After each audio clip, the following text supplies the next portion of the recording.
سورہ نساء میں جو احکام آئے عورتوں کے لیے، اللہ نے فرمایا فَانْكِحُوا مَا طَابَ لَكُم مِّنَ النِّسَاءِ، عورتوں میں سے جو تمہیں پسند آ جائے ان سے نکاح کر لو۔ نکاح بہت ضروری ہے نوجوانوں، میرے آقا نے فرمایا نکاح کے بعد ایمان کمپلیٹ ہو جاتا ہے۔ نکاح، اور اسی میں اللہ نے فرمایا کہ نکاح کرو، اگر تم فقیر بھی ہو تو اللہ اپنے فضل سے تمہیں غنی بنا دے گا۔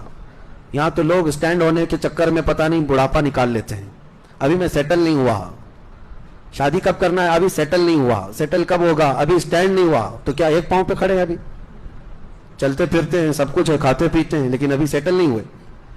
اور سیٹل ہونے کے چکر میں ایک بات آپ کو میں بتا دوں، کبھی سیٹل نہیں ہوتا آدمی، کبھی جو دماغ میں چل رہی نا وہ چیزیں کبھی نہیں آتی۔ اسی لیے نکاح کی اگر عمر ہو گئی ہے تو نکاح کر لیں۔ ابھی میں آپ کو بتاؤں، ایک نوجوان کا مجھے میسج بھی آیا، وہ بیچارہ شادی کا خواہش مند ہے اور نوکری ابھی بھی اس کو لگی ہے، اور وہ ہم سے تو کہہ رہا ہے، ہم نے کہا گھر میں بتا دو، کہا ابا ماریں گے۔ کیوں؟ کہا عمر ابھی 21-22 سال کی ہے، گناہ میں پڑنے کا اندیشہ مجھے بہت زیادہ ہے۔ میں نے کہا بیٹا اسلام کا یہ فریضہ ہے، اگر اندیشہ ہے گناہ میں پڑنے کا تو نکاح فرض ہو جاتا ہے، فرض ہے، سنت نہیں، فرض ہو جاتا ہے۔ میں نے اس سے کہا کہ جاؤ گھر میں کہہ دو، تو 2-3 دن کنٹینیو سمجھانے کے بعد گیا اور گھر میں جا کر بولا کہ مجھے نکاح کی ضرورت ہے۔ جیسا بیچارے کا اندیشہ تھا باپ نے ویسا ہی کیا اس کے ساتھ۔ پھر اس نے کہا کہ میں حضرت نہیں کہہ رہا تھا کہ میرے باپ ناراض ہو جائیں، اب تو مجھ سے کہا ہے کہ تجھے گھر میں کھانا پانی بھی نہیں دیں گے، بہت ناراض ہے۔ کہا شادی پر ناراض؟ کہا باپ کی مرضی سے شادی کرنا ہے، باپ کی مرضی سے شادی کرنا ہے، اس کے اندر کیا چل رہا ہے باپ کو کیا پتا ہے؟ میرے عزیزو، جو اگر باپ ہیں تو ان کو میں بتاتا ہوں، کسی کو زور زبردستی اس طرح روک کر مت رکھو، نہ بیٹیوں کو نہ بیٹوں کو۔ ان کی اگر عمر ہو گئی ہے تو ان کو اپنی زندگی نبھانے دے دو۔ کچھ لوگوں کو ایسا لگتا ہے کہ اتنی جلدی کر کے کیا کرے گا، اتنی جلدی گناہ کے اڈے قائم کرے گا تو فرق نہیں پڑے گا۔ شادی کر کے ایک اچھا معاشرہ تشکیل دینا چاہتا ہے تو اسے آزاد رکھو۔ بعض مقامات پر ہو سکتا ہے کچھ ماں باپ ان کے لیے سخت ہو جاتے ہوں، ہرگز نہ کریں۔ میرے آقا کا فرمان سنیں، 3 چیزوں میں تاخیر کرنا گناہ ہے۔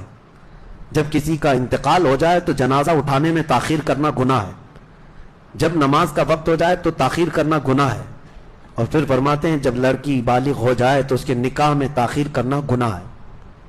یہاں تو عمریں نکال دیتے ہیں لوگ، اور بہت سارے اس کے لیے پتہ نہیں کیا کیا معاملات ہیں۔ بہرحال اس کو آسان بنائیں۔ اب یہاں پر ایک لطیفے کے طور پر ایک بات میں بتا دوں، آپ کو بھی سمجھا دوں، کل کو کوئی بیٹھ کر کے آپ کو پٹی پڑھانے کی کوشش کرے تو یہ بات یاد ہونی چاہیے۔ آیت ہے فَانْكِحُوا مَا طَابَ لَكُم مِّنَ النِّسَاءِ مَثْنَىٰ وَثُلَاثَ وَرُبَاعَ، تم میں سے جو عورتیں پسند آ جائیں نکاح کر لو، 2-2 3-3 4-4، یہ لفظ ہے۔ 2 مثنا کا مطلب ہوتا ہے 2-2، ثلاثہ کا مطلب ہوتا ہے 3-3، رباع کا مطلب ہوتا ہے 4-4۔ ویسے بھی میں آپ کو بتاؤں پوری امت جانتی ہے ہماری شریعت میں کتنے نکاح جائز ہیں؟ 4 ہیں۔ کرنا اور نہیں کرنا یہ الگ مسئلہ ہے، جائز کتنے ہیں؟ 4 ہیں۔ لیکن میں آپ کو ایک لطیفہ بتاؤں، ایک جماعت ایسی ہے جس نے 18 نکاح جائز کر دیے۔ ہاں 18 نکاح۔ شیعہ حضرات میں ایک طبقہ ہے، شیعہ حضرات میں ایک طبقہ ہے، ان کے 18 تک جائز ہے۔ کیسے؟ میں بتاتا ہوں۔ 2-2 4، 3-3 6-4 اور 4-4 8، 8 اور 10، ہاں انہوں نے ایسے کیلکولیٹ کیا ہے۔ یہ تو اچھا ہے میرے عزیزوں، یہاں 4-4 تک کا لفظ آیا ہے، ورنہ یہ پتہ نہیں کیلکولیشن کہاں تک لے جاتے ہیں۔ یہ محاورے کا لفظ ہے، محاورے کا لفظ ہے۔ جیسے اللہ تعالیٰ نے قرآن میں فرمایا منافقین مر جائیں ان کے اوپر تم 70 بار بھی استغفار کرو گے تو اللہ نہیں قبول کرے گا۔ 70 بار مطلب ایک تعداد بتانے کے لیے کہا گیا ہے، ایسا نہیں کہ 70 بار کرے گا اس سے زیادہ کرے گا تو معاف ہو جائے گا۔ کچھ ورڈز ایسے ہوتے ہیں جو محاورے کے لیے استعمال کیے جاتے ہیں۔ آپ کو اگر آپ سے یہ کہا جائے پانی پی رہے تھے آپ، پورا گلاس اٹھا کر کے پینے لگے، میں نے کیا کہا 3 گھونٹ پیو، ایک ایک بار کر کے پیو۔ کیا کہا؟ ایک ایک بار۔ ایک ایک کا مطلب کیا ہوا؟ 2-2 ہو گئے۔ میں نے ایک لفظ جو ہے نا 2 بار استعمال کیا، ایک ایک بار کہو، ایک ایک بار استعمال کرو، اس کا مطلب وہ نہیں ہوتا کہ 2-2 ہو گئے۔ تو یہ اگر کوئی کل کو پٹی پڑا ہے ہمارے نوجوانوں کو اور 18 دماغ میں ڈالنے لگے تو سمجھ لینا کہ یہ کہاں سے آ رہی ہے بات. اسی لیے میرے عزیزوں، ہاں بہرحال اللہ تعالیٰ نے 4 تک ہمارے لیے اجازت رکھی ہے.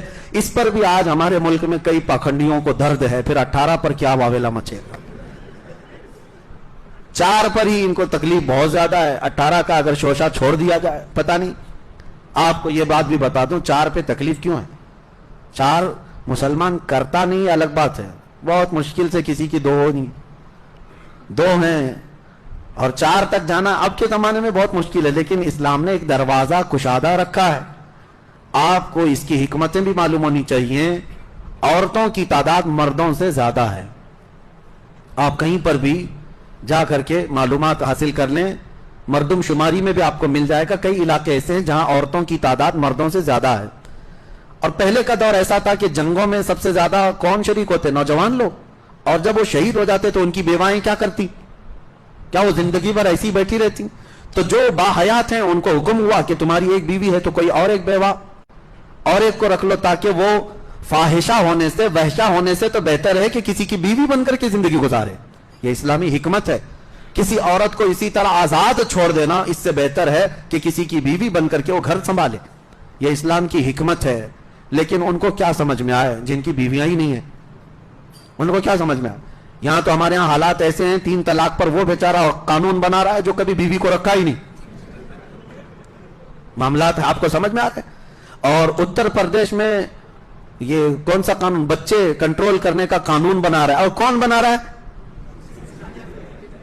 عجیب حال ہے. جو پورا سنیاس لے کر بیٹھے ہیں وہ بچوں کے کنٹرولنگ پہ قانون